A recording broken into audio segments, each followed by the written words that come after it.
"She's not your type," my friend Tiga said. I ignored him. At that time, I was in love. Real love. Or at least I thought so. But everything changed the night Amoka called Very Dark Man a madman. We were sitting in my room, watching one of his videos on my phone. He was shouting, his face strong and serious. "He's always angry," Amoka said.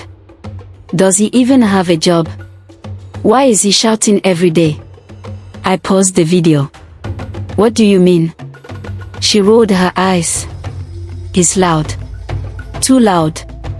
And he talks too much. Always poking his nose where it doesn't belong." That was the moment something shifted in my heart. Something cracked. I didn't argue that night. I just watched her. And I started to think, really think, about who Amoka was. And who I was becoming. This is the story of how I broke up with her, not because she cheated or because we fought too much, but because she didn't like the one person who made me believe truth still had a place in Nigeria. Because she didn't like Very Dark Man. I met Amoka at a wedding in Owerri. She was a bridesmaid. I was a cousin to the groom. She wore a sky blue gown, her face smooth, her voice soft. We exchanged numbers under the canopy while someone's uncle cracked dry jokes on the microphone. We started texting that night. Amoka was funny. She used short words and voice notes. She loved K-dramas and had strong opinions about jollof rice. She hated the way Nigerian roads had potholes, and how NEPA could take lights for 2 days straight. She sounded like someone who cared. I liked that. 2 months later, she came to visit me in Abuja. That was when I showed her the first Very Dark Man video. In that clip, he was talking about a school in Enugu where students were asked to pay security fees, but there was no fence, no light, no guards, only an old gateman with a stick. He shouted. He cursed. But he told the truth. I laughed. This guy no dey fear. Amoka frowned. So this is the man you always post about? I nodded. She shook her head. He's too aggressive. I thought she was joking. Tiga, my close friend, noticed the signs early. You two don't think alike, he said one day while we played FIFA. She wants peace, you want fire. What's wrong with fire if it burns corruption? I replied. Tiga shrugged. Just don't lose yourself. At first, I thought he was wrong. Amoka and I laughed. We went out. We cuddled during rain. But when we talked about serious things, SARS, fuel hike, missing girls in the north, Amoka always looked tired. Let's not talk about politics, she would say. I'm stressed already. But I couldn't keep quiet. The country was on fire. You needed to shout to be heard. That's why I followed Very Dark Man. He said the things I felt but didn't know how to say. One night, I showed her a new video. Very Dark Man was talking about a politician who used palliative money to buy 3 Lexus Jeeps for his wives. He called names. He showed receipts. Amoka hissed. He talks too much. We were at my place again. It was raining. I had made indomie and boiled egg. Amoka was scrolling through her phone while I watched another video. This time, Very Dark Man was talking about a woman who lost her baby because the hospital asked for 50,000 naira deposit before touching her. I was angry. My hands were shaking. This is wickedness, I said. Amoka looked up. But he always exaggerates. I paused the video. How do you mean? He never shows proof. Always shouting like a tout. I can't take him serious. I dropped the phone. Do you know how many people he's helped? I asked. He exposed that fake orphanage in Jos. He saved that widow whose land was taken. Fine, she said, cutting me off. But I just don't like him. He's not my kind of person. That night, she slept on the bed. I slept on the chair. After that night, things changed. We still talked. Still laughed. But there was a space between us, like the silence before thunder. When I posted a clip of very dark man talking about a missing girl, Amoka replied, "Do you believe everything he says?" I didn't answer.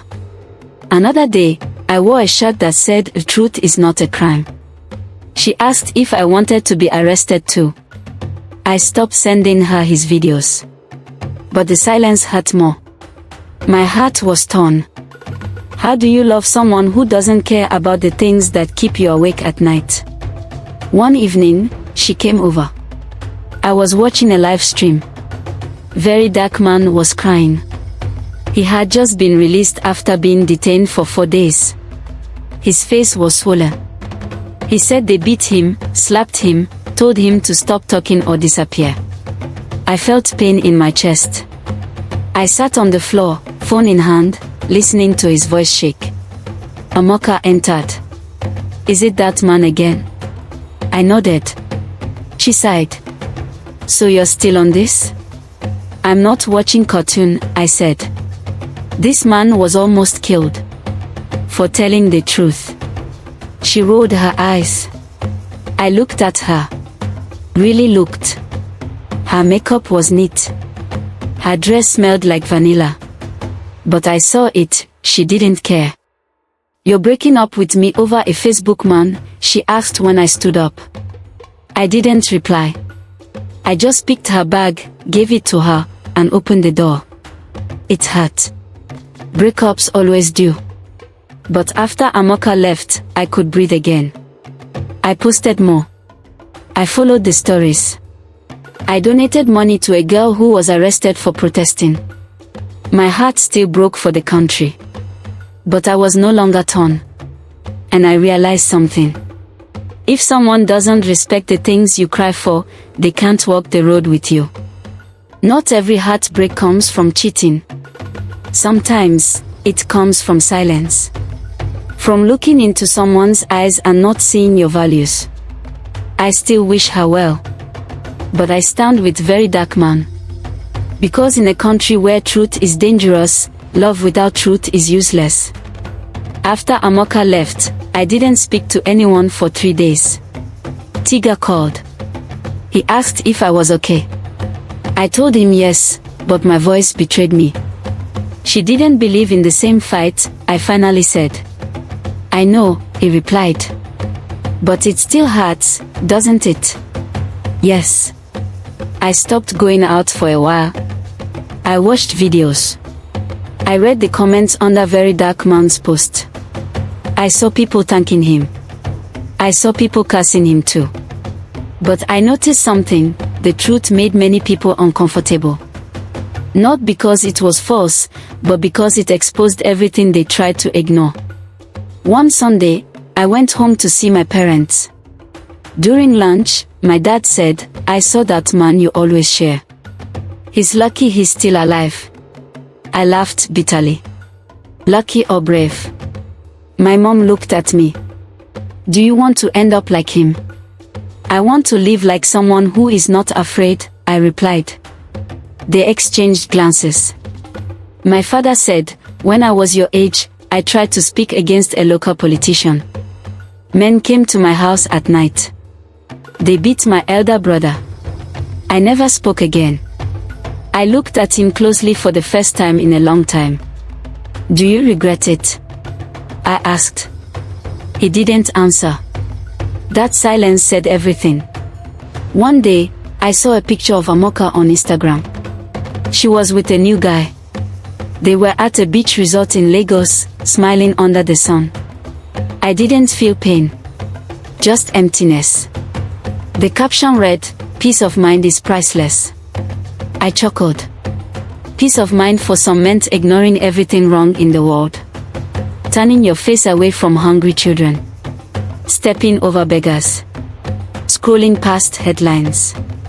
But peace at the cost of truth isn't peace.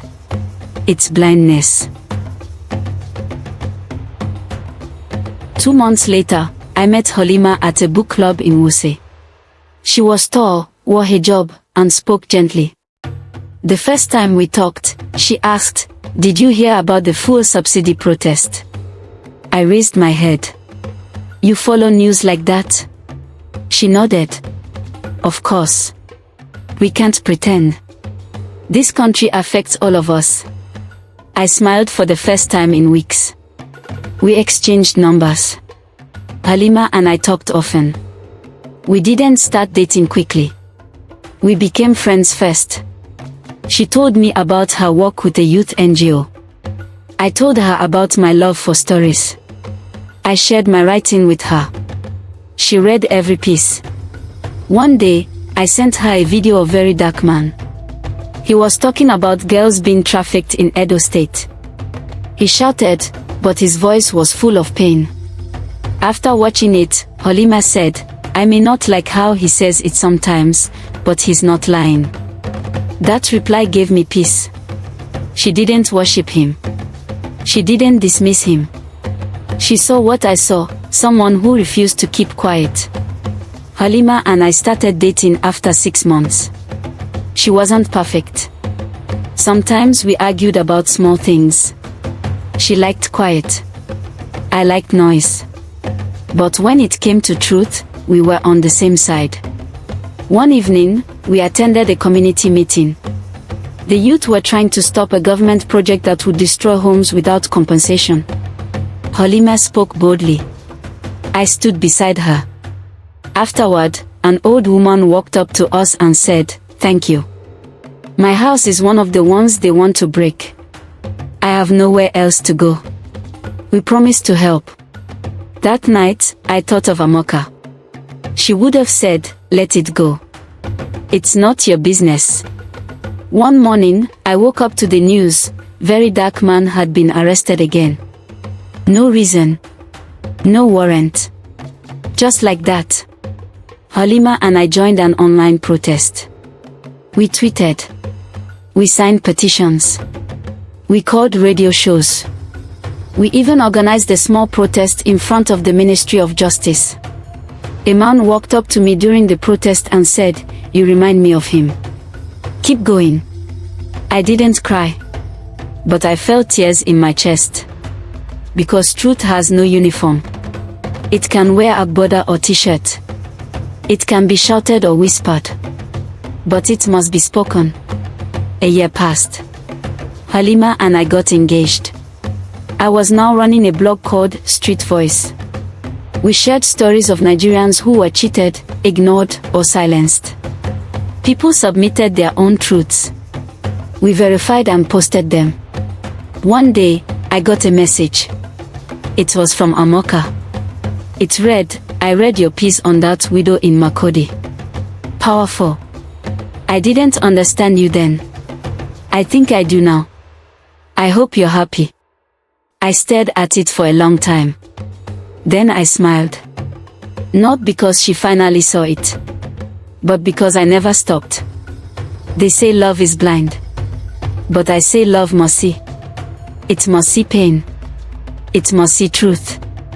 It must feel what others feel. Because in this country, silence is easy. But silence is also deadly. I didn't break up with Amoka because she hated a man. I broke up with her because she didn't understand the fight. Because when everything is burning, and you find someone pouring water while others fan the flames, you hold that one close.